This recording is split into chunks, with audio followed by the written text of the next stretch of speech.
Tejasvi Surya BMRCL ನಡುವೆ ಭಾರಿ ತಿಕ್ಕಾಟ. ನಮ್ಮ ಮೆಟ್ರೋ ದರ ಏರಿಕೆ ವಿವಾದ ಸೃಷ್ಟಿಯಾಗ್ತಾ ಇದೆ. ಮೆಟ್ರೋ ದರ ಏರಿಕೆಯ ಸಂಬಂಧ ಸ್ಪಷ್ಟನೆಗಾಗಿ ಪಟ್ಟು ಹಿಡಿದಿದ್ದಾರೆ. ಎನ್ಸಿಬಿ ಟೈಮ್ಸ್ ಮೀಡಿಯಾಗೆ ಸ್ವಾಗತ. ನಾನು ದರ್ಶನ್ ಹುಣಸೂರು.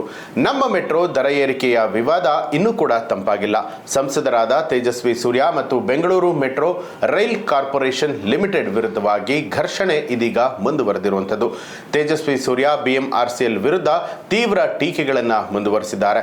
ದರ ಏರಿಕೆಯ ಹಿನ್ನೆಲೆಯಲ್ಲಿ ಫೇರ್ ಫಿಕ್ಷನೇಟ್ ಕಮಿಟಿ ವರದಿಯನ್ನ ಬಿಡುಗಡೆ ಮಾಡಬೇಕು ಅಂತ ಹೇಳಿ ಪಟ್ಟು ಹಿಡಿದು ಕೂತಿದ್ದಾರೆ.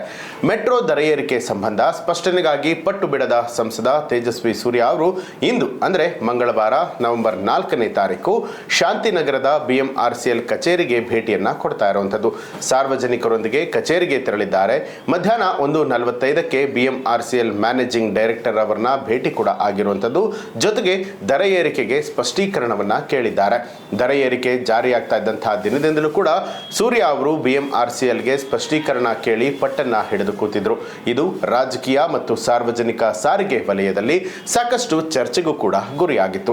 ನಮ್ಮ ಮೆಟ್ರೋ ದರ ಏರಿಕೆಯು 2025ರ ಫೆಬ್ರವರಿಯಲ್ಲಿ ಜಾರಿಗೆ ಬಂದಿತ್ತು.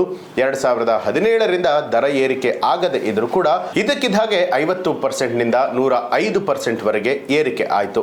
ಸಣ್ಣ ಅಂತರದ ಟಿಕೆಟ್ 10 ರೂಪಾಯಿಯಿಂದ ಆರಂಭ ಆಗಿ ದೊಡ್ಡ ಅಂತರಕ್ಕೆ 90 ರೂಪಾಯಿವರೆಗೆ ಹೆಚ್ಚಳ ಆಗಿತ್ತು. ಬಿಎಂಆರ್ಸಿಎಲ್ ಹೇಳುವಂತೆ ನಿರ್ವಹಣೆಯ ವೆಚ್ಚ, ವಿದ್ಯುತ್ ಬಿಲ್ ಹಾಗೂ ಆಡಳಿತ ಖರ್ಚುಗಳ ಹೆಚ್ಚಳಕ್ಕೆ ಇದು ಅತ್ಯಗತ್ಯ ಅನ್ನುವಂಥದ್ದು. ಆದರೆ ತೇಜಸ್ವಿ ಸೂರ್ಯ ಇದನ್ನ ಅಸಮಾನ ಮತ್ತು ಅನ್ಯಾಯ ಅಂತ ಹೇಳಿ ಕರೆದಿದ್ದಾರೆ. ಬೆಂಗಳೂರಿನ ಮಧ್ಯಮ ವರ್ಗಕ್ಕೆ ಇದು ಬಹುದೊಡ್ಡ ಹೊಡೆತವನ್ನ ಕೊಡುತ್ತೆ. ದೆಹಲಿ ಮೆಟ್ರೋದಲ್ಲಿ 12 ಕಿಲೋಮೀಟರ್ಗೆ 30 ರೂಪಾಯಿ, ಇಲ್ಲಿ 60 ರೂಪಾಯಿ ದ್ವಿಗುಣ ಹಣವನ್ನ ಪಡೆಯಲಾಗುತ್ತೆ.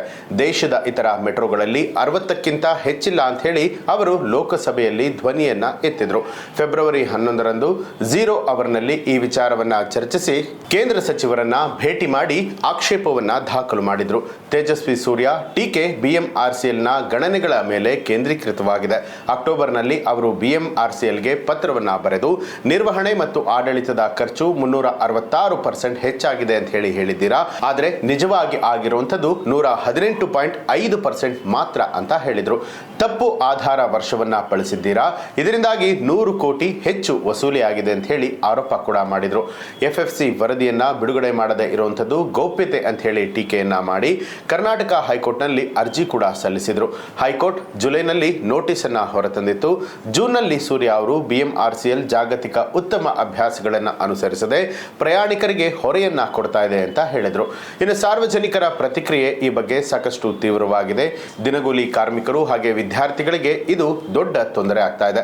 ತೇಜಸ್ವಿ ಸೂರ್ಯ ಅವರ ಇಂದಿನ ಭೇಟಿಯು ಚರ್ಚೆಗೆ ಹೊಸ ತಿರುವನ್ನ ಕೂಡ ಕೊಡಬಹುದು.